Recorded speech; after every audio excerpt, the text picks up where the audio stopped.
Welcome to the Tech Egg. Don't get scrambled. Enjoy the video. In this video, I will show how to make watermelon popsicles at home.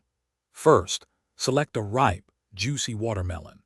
You'll also need a small amount of sugar or honey and a squeeze of fresh lime juice to brighten the flavors. Make sure you have your popsicle molds and sticks ready for the next steps. This simple recipe is perfect for a refreshing treat on a warm day, requiring just a few basic ingredients to get started. Now let's prepare the watermelon. Cut your watermelon into manageable cubes, making sure to remove any seeds.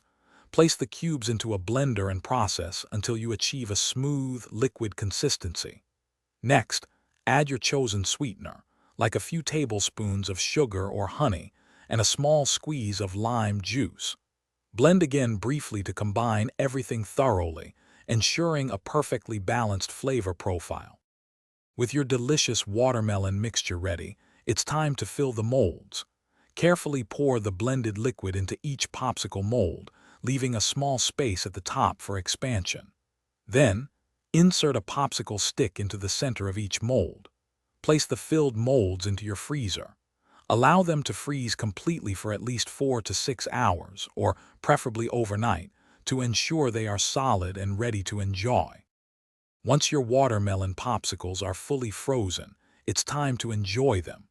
To easily remove them from the molds, run the bottom of each mold under warm water for about 15 to 20 seconds. Gently pull on the stick, and your homemade treat should slide right out. These are perfect for a hot day or a healthy dessert. Don't forget to check the description for a link to Little Tree's black ice and other great deals. Enjoy your delicious, homemade watermelon popsicles.